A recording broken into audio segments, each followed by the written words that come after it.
Bonjour mes amis, très heureux de vous revoir aujourd'hui et de partager avec vous le verset 27 du chapitre 24 de l'évangile de Jean. Et ce verset nous dit « Je vous laisse la paix, je vous donne ma paix, je ne vous donne pas que le monde donne, que votre cœur ne se trouble point et ne s'alarme point. » Toute ma vie, j'ai béni et je bénirai encore mon Dieu de m'avoir par pure grâce éclairé et révélé son amour et le salut accompli par son Fils Jésus-Christ. Les hommes, les êtres humains sont à la recherche d'un Dieu et ces êtres humains ont inventé des divinités qui lui ressemblent. Ces dieux sont égoïstes, exigeants, insatiables, souvent même en colère. Ils réclament de nombreuses offrandes pour être satisfaits et apaisés. De même, le monde impose toujours d'être aimé et ne donne que s'il a reçu toutes les garanties d'être payé en retour. En contraste, notre Dieu n'exige rien pour aimer. Dieu donne parce qu'il est amour, parce que son plaisir est d'exprimer son amour. Nous lisons dans Tite au chapitre 3, verset 4, « Quand la bonté de notre Dieu Sauveur et son amour envers les hommes sont apparus, il nous sauva. » Il donne, notre Dieu donne gratuitement parce que nous sommes incapables de payer quoi que ce soit. Je suis incapable et vous êtes incapables. Nous sommes même des débiteurs. L'immense dette de nos péchés est bien trop grande, mes amis. Et nous lisons dans Colossiens chapitre 3, verset 13, que la paix de Christ à laquelle vous avez été appelés en un seul corps préside dans vos cœurs et soyez reconnaissants. Et nous lisons aussi dans Romains chapitre 5, verset 1, justifiés sur le principe de la foi, nous avons la paix avec Dieu par notre Seigneur Jésus-Christ.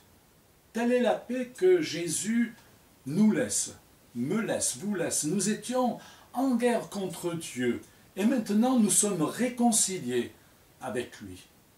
Plus de crainte à avoir quant à notre sort éternel. Pour le temps présent, pendant que nous sommes en route pour le ciel, alléluia, Jésus nous donne sa paix, la paix qui provient de la confiance en Dieu, celle qui le remplissait comme homme sur la terre. Dès sa naissance, Jésus a été la cible de tous ceux qui comprenaient que leur privilège serait mis en cause par l'arrivée du Messie, annoncé par les Écritures. Il était aussi la cible de tous ceux que le diable manipulait pour qu'ils cherchent à le faire mourir. Les chefs religieux conspiraient en vue de faire disparaître le Seigneur Jésus-Christ. Pourtant, en Jésus, jamais de crainte, jamais de panique. Il ne paniquait jamais, même en face de toute cette méchanceté, en face de tous ces complots, en face de toutes ces attaques verbales, ou accompagnées même, on sait les récits de Pierre. Il reste dans une paix parfaite, car il sait qu'il est entre les mains de son Père. Entre les mains de son Père, rien ne peut lui survenir avant que l'heure de la croix ne soit arrivée. Cette heure de la croix et de l'expiation de nos péchés pour laquelle il est venu sur la terre. Cette paix qu'il nous donne, c'est en aucune manière une sorte de fatalisme. Elle résulte de ma confiance, de ta confiance en Dieu, auquel nous pouvons remettre toutes nos circonstances. Et Philippiens 4, versets 6 et 7 nous dit « Ne vous inquiétez de rien, mais en toute chose, exposez toute chose à votre Dieu. » Cette paix de Dieu était la part de Jésus durant toute sa vie.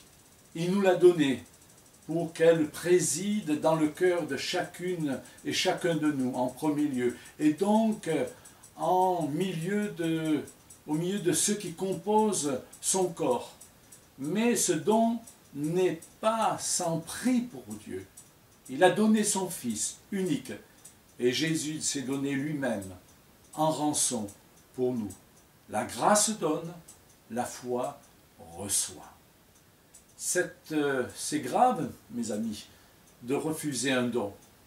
C'est s'en priver. C'est prendre le risque d'offenser le donateur. Que dire quand il s'agit du don de Dieu? En considérant notre vie, nous comprenons vite que nous avons besoin de grâce divine. Non seulement pour le salut, mais pour notre vie quotidienne. Quotidienne. Chaque jour, nous péchons et nous déshonorons notre Dieu. Alors revenons à lui. Confessons nos péchés et restons dans la paix et recevons son pardon. Notre amour pour le Seigneur n'est-il pas trop souvent lié aux bénédictions que nous avons ou que nous escomptons de sa part?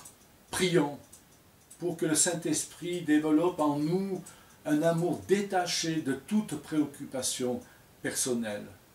Ce n'est pas à dire que nos cœurs soient à l'abri de toute agitation, mais nous croyons et nous avons foi en Jésus-Christ. Je répète, nous croyons et nous avons foi en notre Seigneur Jésus-Christ. La paix en Dieu est dans nos cœurs, dans vos cœurs. Nous avons le repos dans nos âmes. Amen. Et nous l'expérimentons lorsque nous nous confions en Jésus.